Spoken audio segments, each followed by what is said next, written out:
Welcome back to the CharCole Podcast. This is episode 11, and we're going to get into it.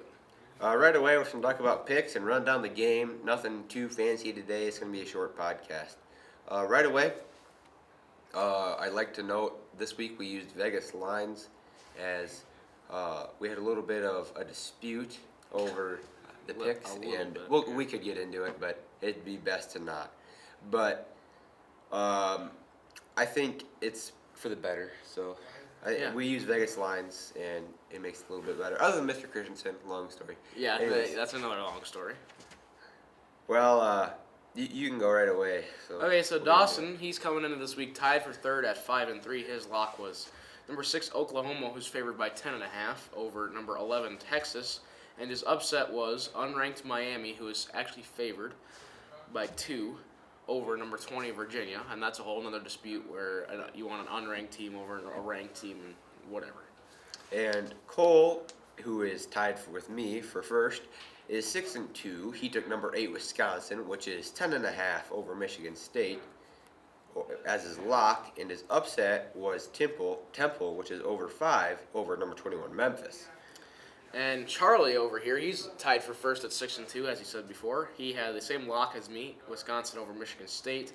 And his upset was Washington State, plus 1.5 over number 18 Arizona State. Mr. Denning, who is tied for third, he took Toledo, which right now has a 26.5 over Bowling Green, which is quite a large margin if you think about it. Yeah. And his upset was Purdue, which is 3.5 over Maryland.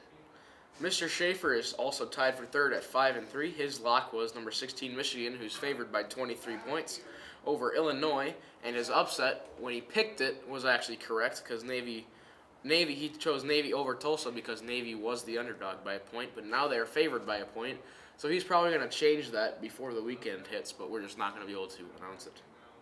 Mr. Hetland. He is he's at 4-4 here, and tied for third, I believe, also.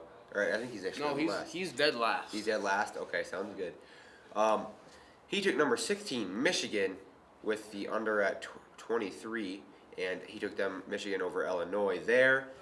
Temple, which is over 5, took them over number 21, Memphis, just like Larsh did. And Mr. Christensen is tied for third at 5-3. He chose Oklahoma over Texas at 10.5 points favorite, and he also took unranked Miami, favored by 2, remember, over number 20 Virginia. All right, let's talk a little high school football before anything else happens today.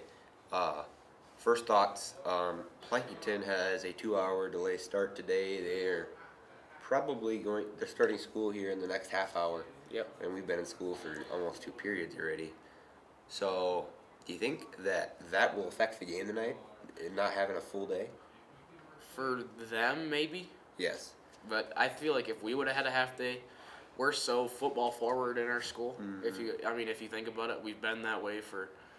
Well, shoot, when Coach Deinert came, there wasn't a volleyball program, and she started that. So we were very football and basketball forward, and I feel like if we would have had a half day, it wouldn't have affected us, but it might affect them over there. I don't know. I think the culture obviously is a little bit different, so it'll be interesting to see how we play. But another factor to bring into tonight is the weather. It is going to be cold. Right now, we are at 31. The forecasted at 7 o'clock is expected to be 33, so 2 degrees higher. 33, but with 35 miles an hour winds sustained out of the west. Ladies and gentlemen, if you didn't know, that is cold. That's a wind chill of 10. So, we're playing football, no matter what. It's going to be a cold one. We play Woonsocket Weston and Spring Sanborn Central, the Blackhawks, and it's in Forestburg tonight. The Titans hopefully can route their way to victory. I hope so, too. I think we're going to get in there. I think it's going to be a slow start because of the weather, but then we're going to get used to it, and since we're just such a better team than them, no offense to them, but we're just overall so much of a better team, I think that we're just going to steamroll them.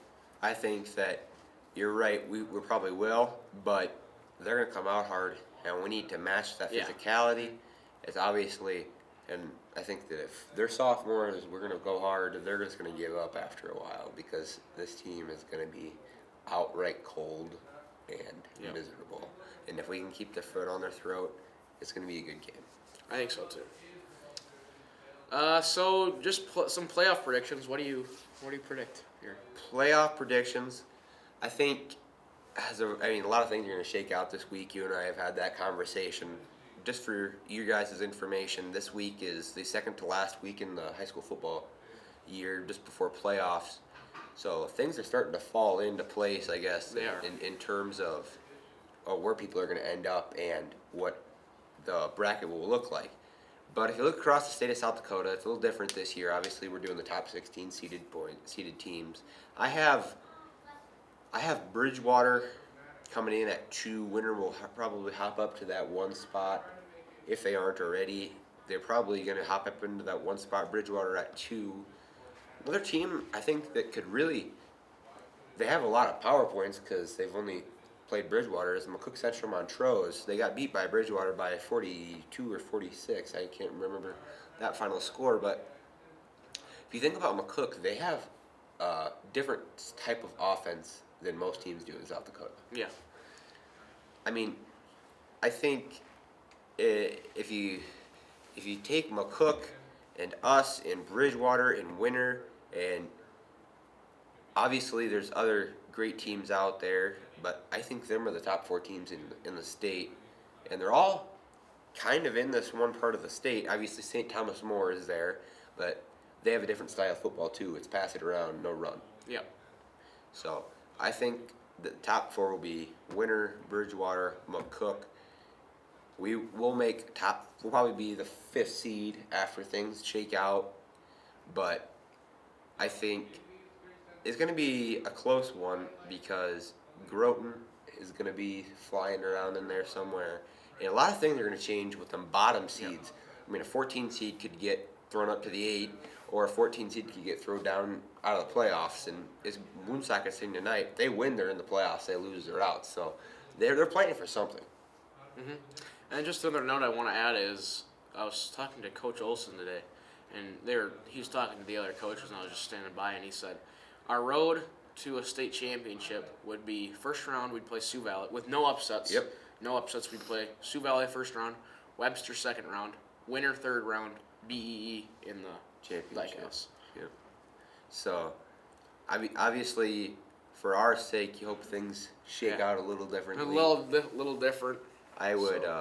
I would assume that the weather is going to be not nice in the upcoming weeks, so it's going to be interesting to see what it's really going to be interesting. Because weather really affects the teams that throw it around, like St. Thomas More or Bridgewater Emory especially. If Hawkins can't get out there and run, and obviously we know Hawkins is definitely out for 3 weeks, maybe something happens with Bridgewater. I've done some of that math. It'll be interesting. Yeah, it is really going to be interesting. So, and the only thing we can do is sit back and watch it. Yep. So it's going to be fun for us and the rest of the state to see what Bridgewater actually looks like without their quarterback, who is phenomenal. Yep. So I think that just about wraps it up. Yeah, it's pretty good. Nice, short and sweet podcast. So from Cole, Charlie, and Dawson behind the camera, thank you for listening. We'll see you in the next episode.